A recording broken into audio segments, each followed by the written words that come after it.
अल्लाहु रब्बु मुहम्मदिन सल्लल्लाहु अलैहि वसल्लम नहनु इबादु मुहम्मदिन सल्लल्लाहु अलैहि वसल्लम। अल्लाहुम्मा रब्बि इश्रह ली सदरी व यस्सिर ली अमरी वहलुल उक़दतम मिन लिसानी यफ़क़हू क़ौली।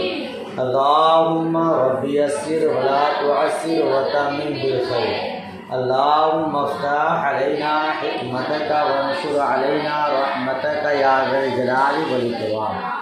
बिस्मिल्लाहिर रहमानिर रहीम।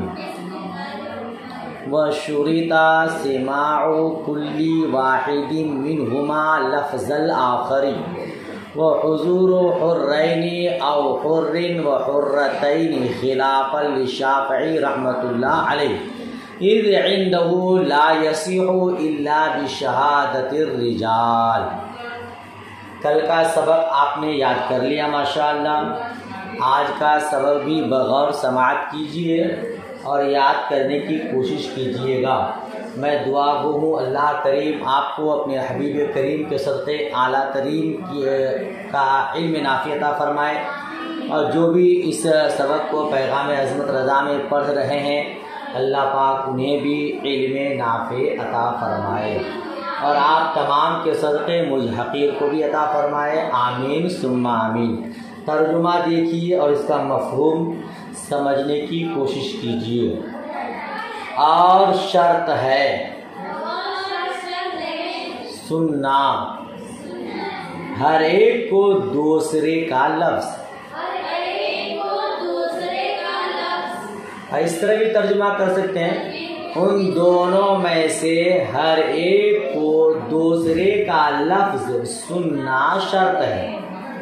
उन दोनों में से हर एक को दूसरे का लफ्ज़ सुनना शर्त है। उन दोनों में से, किन दोनों में से? नीचे लिखा बैन सुतूर अइल मुतआक़िदैन। अइल मुतआक़िदैन, मुतआक़िदैन में से हर एक को, मियाँ बीवी में से हर एक को दूसरे का लफ्ज़ सुनना शर्त है। हर एक को दूसरे का लफ्ज़ सुनना शर्त क्यों है? ये ताकि दोनों में से हर एक की रज़ामंदी साबित हो जाए, मालूम हो जाए कि दोनों एक दूसरे से राज़ी है ना। तो दोनों की समाअत, दोनों को एक दूसरे का सुनना रज़ामंदी की अलामत है। रज़ामंदी मालूम हो जाएगी और कबूल का ईजाब के साथ रब्त हो जाएगा। इसीलिए दोनों में से हर एक को दूसरे का लफ्ज़ सुनना शर्त है। अब ये समाअत, ये सुनना हकीकतन हो चाहे हुक्मन हो, आपके हाशिया नंबर 2 में है, जिसका खुलासा यानी कि लिखा है वलो हुक्मन कल किताब, लिखा है मैंने हाशिया में। अगर चे हुक्मन हो, जैसे किताबत खत के जरिए भी अगर लिख दिया और दूसरे ने कबूल कर लिया तो इसको भी सुनने के कायम मकाम कर दिया जाएगा। समझ शरीफ में बात आई? अच्छा, फिर आगे क्या फरमाते हैं? वो हुजूर हुर्रैन, और दो आजाद, दो मर्दों का, या एक आजाद मर्द और दो आजाद औरतों का हाजिर होना शर्त है। हाजिर रहना, क्या तर्जुमा हुआ? दो आजाद मर्दों का या एक आजाद मर्द और दो आजाद औरतों का हाजिर रहना शर्त है। ठीक है? अरे भाई, जो दोनों गवाह होंगे ना, गवाह लोग, तो वो दोनों गवाह चाहे दो आजाद मर्द हो, दो आजाद मर्द हो गवाह, या फिर एक आजाद मर्द हो और उसके मुकाबिल में दो आजाद औरत हो, तो गवाही हो जाएगी। तो उन दोनों गवाहों का हाजिर होना शर्त है, मौजूद रहना शर्त है। समझ शरीफ में बात आई?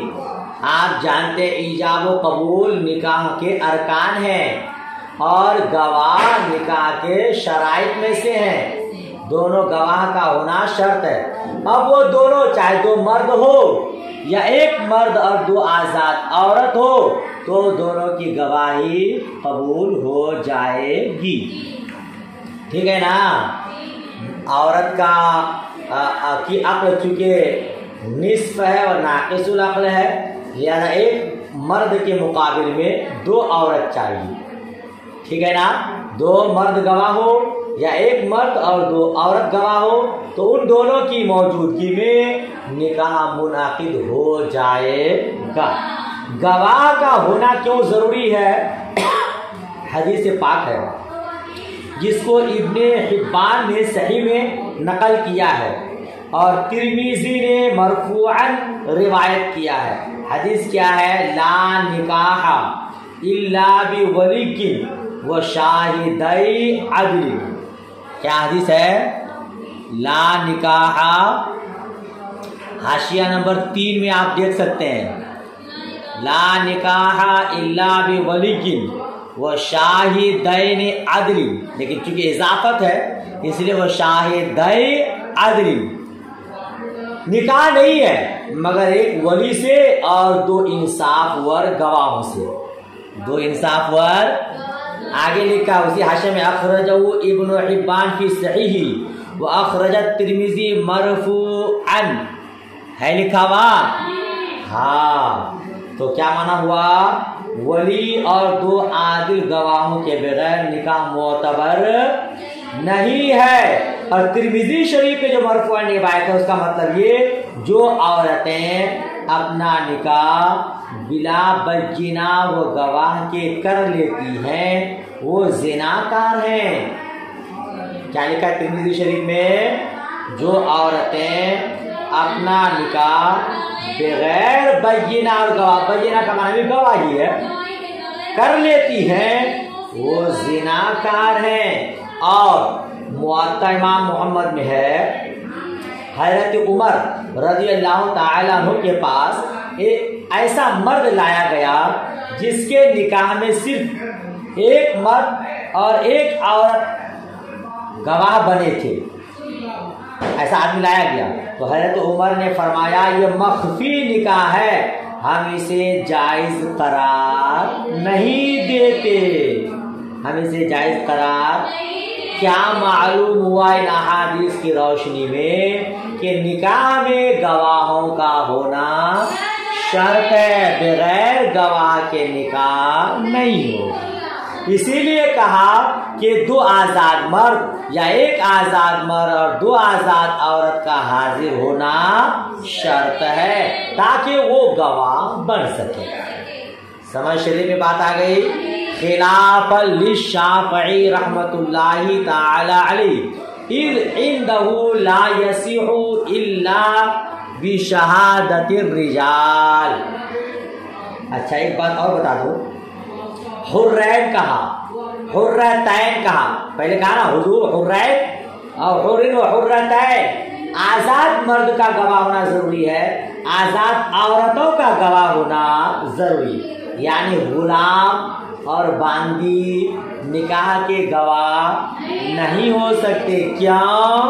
आप हाशिया 3 के आखिर में देख सकते हैं, किनारे पर चौथे से पहले क्या लिखा हुआ है? नहीं, बल्कि चौथे में हाशिया 4 लग गया, वो चौथे में है, वस्तशहिदू शहीदैन मिन रिजालिकुम फइल्लम यकुना रजुलैन फरजुलुन व इमरातान। क्या लिखा है? सुनिए ना, निकाह में दो आजाद मर्द हो या फिर एक आजाद मर्द हो, दो आजाद औरतें हो। क्यों ऐसा? क्योंकि अल्लाह तबारक व तआला ने कुरान मजीद में फरमाया है, वस्तशहिदू शहीदैन मिन रिजालिकुम, तुम दो मर्दों को गवाह बनाओ। फइल्लम यकुना रजुलैन फरजुलुन व इमरातान, अगर दो मर्द ना हो तो एक मर्द और दो औरतें हो। ठीक है, मालूम क्या हुआ? दो मर्द का गवाह होना या एक मर्द और दो औरत का गवाह होना काफी है, बल्कि शर्त है। साथ में ये भी मालूम हो कि दोनों आकिल बालिग हो, दोनों। क्योंकि क्योंकि गैर मुकल्लफ को मुकल्लिफीन पर विलायत हासिल नहीं होती। आगे खुद फरमा रहे हैं मुकल्लफैन, ठीक है, और दोनों आजाद हो। क्यों? क्योंकि गुलाम को आजाद पर विलायत हासिल नहीं होती। जी, दोनों आजाद हो। आजाद होना क्यों शर्त है? क्योंकि बांदी को, गुलाम को आजाद पर विलायत हासिल नहीं होती। जी, या दोनों का आजाद होना जरूरी है। हाँ, मगर इमाम शाफी खिलाफल शाफी, बरखिलाफ इमाम शाफी रहमतुल्लाहि ताला अलैहि के, क्योंकि उनके नजदीक मर्दों की गवाही के बगैर निकाह सही नहीं होता है, सही नहीं होता। इमाम शाफी रमा के नजदीक मर्दों की गवाही के बगैर निकाह सही नहीं होता। क्यों? इमाम शाफी रहमतुल्लाहि ताला अलैहि ने ये फरमाया है, वो ये कहते हैं कि हदीस के अल्फाज क्या हैं? ला निकाह इल्ला बिवलिय्यिन व शाहिदै अदलिन। शाहिदैन का लफ्ज मज़कूर है। कौन सा लफ्ज है? शाहिदैन, और ये मुज़क्कर है। क्या है ये? मुज़क्कर। लिहाजा मुज़क्कर का होना शर्त है। अहनाफ कहते हैं कि बाबे शहादत में बाबे मुज़क्कर और मुअन्नस का कोई फर्क नहीं है। और हदीस की जो अल्फाज शाहिदैन है, मुज़क्कर मुअन्नस से क़त्ई नज़र, मुज़क्कर और मुअन्नस से मुतलक गवाह के लिए इस्तेमाल हुआ है। ये शाहिदैन का लफ्ज इस्तेमाल करके ये बताना मकसूद नहीं है कि मर्द होना जरूरी है, बल्कि यहाँ मुज़क्कर मुअन्नस से क़त्ई नजर करते हुए ये बताना है कि दो गवाह होना चाहिए, दो गवाह होना। पूरी बात हो गई। मुकल्लफैन मुस्लिमैन सामिअैन मअ लफ्ज़हुमा, वो दोनों गवाह मुकल्लफ हो, वो दोनों गवाह मुकल्लफ हो और दोनों मुसलमान हो, दोनों मुसलमान और दोनों के लफ्ज को एक साथ सुनने वाले हो। हाँ, जो दोनों गवाह होंगे ना, वो दोनों गवाह आक़िदैन के अल्फाज को एक साथ सुनने वाले हो, एक साथ सुनने वाले हो। फला यसिहु इन समिआ मुतफर्रिक़ैन। क्या कहते हैं?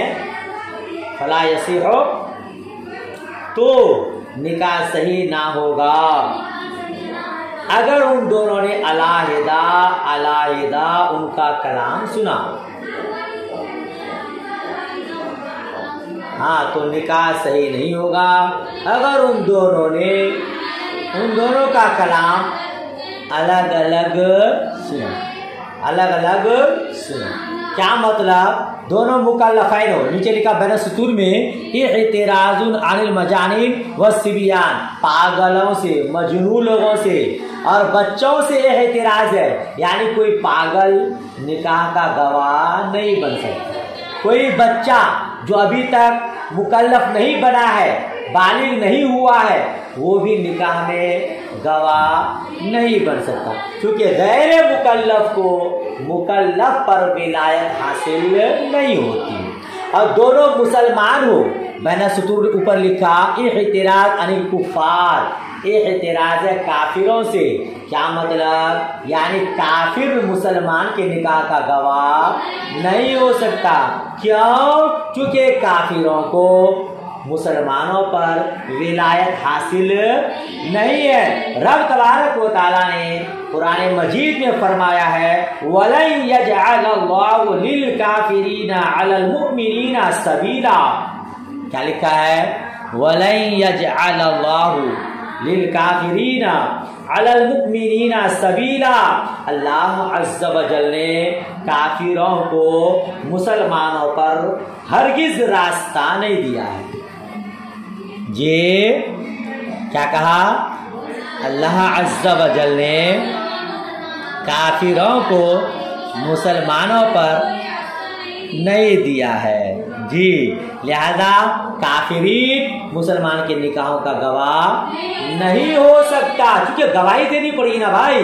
और काफिरों को हक विलायत ये हासिल नहीं है तो भला वो गवाही कैसे देगा। इसीलिए दोनों का मुसलमान होना भी जरूरी है। और दोनों का मियाँ बीवी के दोनों के अल्फाज को एक साथ सुनना भी जरूरी है। अगर दोनों अलग अलग तौर पर सुने तो निकाह सही। आगे तर्जुमा देखिए, कमा, दोनों अलग अलग कैसे सुने। कमा इज़ा नकाहा बिहुज़ूरी वाहिदिन सुम्मा गाबा हुआ व हज़रा आखर फ़आदा बिहुज़ूरी। जैसे जब दोनों निकाह करें, जब दोनों मियाँ बीवी आके दे दोनों ने निकाह किया एक गवाह की मौजूदगी में, हुजूर वाहिदिन, एक गवाह की मौजूदगी में, सुम्मा गावा, फिर वो चला गया, वो हजारा आखर, फिर दूसरा गवाह आया, फ़आदा भी हुजूरी, और उसके सामने फिर उन कलिमात को दोहराया।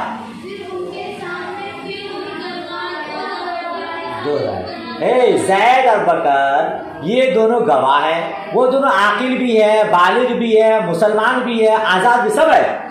लेकिन क्या किया, ज़ैद आया, उसके सामने मियाँ बीवी ने कहा हम दोनों एक दूसरे से निकाह की, जब वो कबूल कर लिया, वो चला गया। फिर बकर आया और उसके सामने इन्हीं अल्फाज को दोहराया।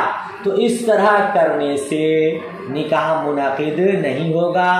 दोनों गवाहों को दोनों के कलिमात एक साथ सुनना शर्त है। समझ शरीफ में बात आई। दोनों गवाहों को दोनों की बातें एक साथ सुनना शर्त है।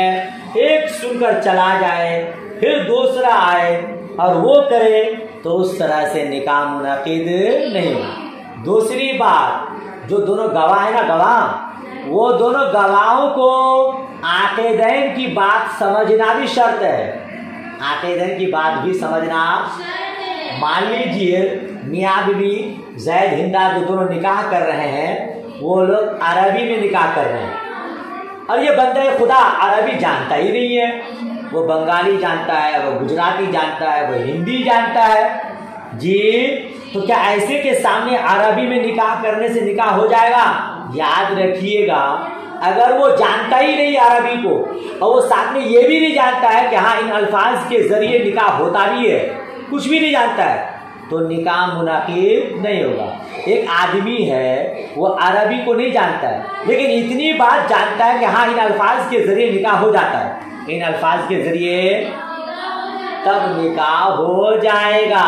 जैसे आज हमारे यहाँ हम लोग अरबी में निकाह पढ़ाते हैं। कहो नकाह तुहा, कबीर तुहा, ज़वज तुहा, वो कहता है नकाह तुहा, हालांकि वो जान नहीं रहा कि नकाह तो का माना क्या है, लेकिन वो इस बात को समझ रहा है कि इन अल्फाज के जरिए निकाह होता है, तो निकाह हो जाए। इसी तरह गवाहान, जो दोनों गवाह हैं, वो ये जान रहे हैं कि इन अल्फाज के जरिए निकाह पढ़ाया जाता है, इससे निकाह हो जाता है। वो इतनी बात अगर जान रहा है तो निकाह हो जाएगा। अगर वो इतनी बात भी नहीं जानता है तो फिर ऐसे गवाहों की मौजूदगी में निकाह मुनाकिद नहीं होगी। समझ शरीफ में बात आई जी। अल्लाह अकबर, बहुत जल्दी घंटी लग जाती है। यहीं तक रहने दें तो चलिए यहीं तक। बल्कि सबक अच्छे से याद कीजिएगा। दुआ आखिर में याद। अल्लाह हाफिज़, खुदा हाफिज़।